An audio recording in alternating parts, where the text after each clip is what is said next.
Hola, Miss Cat here. In this video, we're going to talk about how and when is the right time to intervene when our children might be mean or not kind in play situations. And I know this comes up a lot, and it's a really good topic because, you know, we don't want to take over. We want to give them the tools and the skills to handle conflict, to have these experiences to learn from, but we also don't want to just abandon them and allow them to be hurtful and mean, right? So there's so many views on this, and I know Montessorians that are just like completely hands off. They have to figure it out.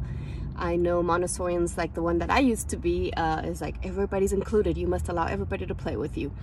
And now, you know, over the years and the more that I study and I work with children, I'm at neither end. I'm more of in the middle, where it's very important to observe.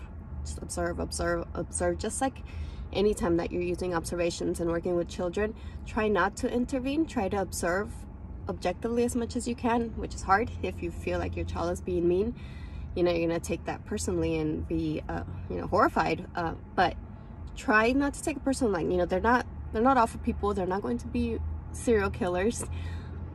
They're learning. They're just learning. They don't know. They're trying out different strategies and different ways to socialize. So if you just listen objectively, you know, try to think of, okay, what are they trying to accomplish? What are they might be thinking? When they did that, what was the result? What were they trying to do? And then try to step in once you've taken some deep breaths, practice your conscious discipline, your composure, take 3 deep breaths, and then you can get down to their eye level and say, you know what, we need to have a conversation. I'm noticing that, like in this example, this girl is being unkind to her cousin. I'm seeing your cousin is crying. She's sad.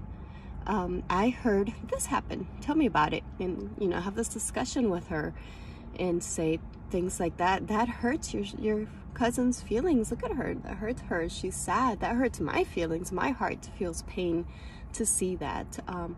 Surely that was probably not your intention to cause pain, but when you said this, it made me feel this way, and I wonder how it made your cousin feel. Let's go ask her. An important thing when aiding children and handling conflict is to allow the child who's been hurt to speak up, to give that child the tools to speak up, because that's the most important and valuable thing we can do, is to give that child a voice and to know that they can speak up for themselves, because there's not always going to be an adult around to handle conflict for them, right? They're going to have to learn this. So great, get the cousin, come here. Are you okay? She's like, no. Are you hurt? Yes. Tell us about it. Well, she told me this. She told me I couldn't play with her. I was like, oh, and how did that make you feel? Did you like that? I'm like, no, that's really sad. I'm very sorry that she caused you pain when she said that. Can I offer you a hug? And so we're modeling giving the respect and attention to the child that was being hurt. We're modeling that this is so important that we're going to stop this play to have this conversation. And then I'm modeling what I would do. That hurts my heart. I'm sorry that happened. May I offer you a hug? And then maybe you can invite your child. It's like, oh no, what can you do? How do you feel about this? What can you do to make your cousin feel better?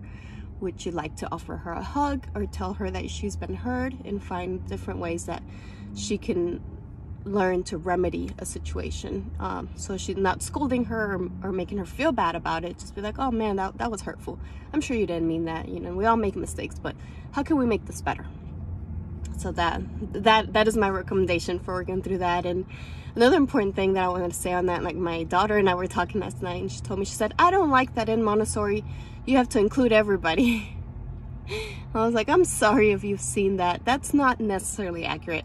Again, we all interpret everything to the best of our knowledge, but of course you're not going to be friends with everyone, and you're not going to include everyone. So you can teach your children respectful ways to decline or accept an invitation to play, or to say no thank you, or right now I would not like to play that game, or I would like to play on my own right now.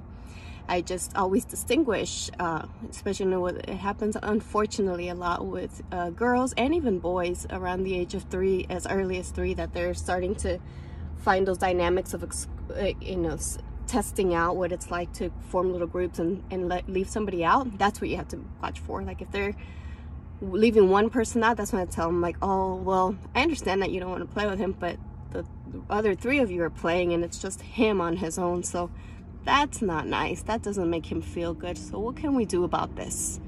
Can you play with him, or can we all play a group together, or are we all going to play alone? But, you know, being observant, remember that the children are not trying to be mean or harmful. They're just testing out things that they've seen. And it's our job to reflect, to teach, to encourage, and to model. And so, you know, not everything's black and white, but I do want to encourage you to stop for a minute and allow some of it to happen on its own, see how they might resolve it, and then you can step in and say like, oh man, we need to have a conversation about this. Let's sit down, let's take some deep breaths, let me tell you what I'm observing, and then you model how to listen to somebody that's been hurt, how to remedy a situation, and ask them good questions to find a solution. I hope that is helpful.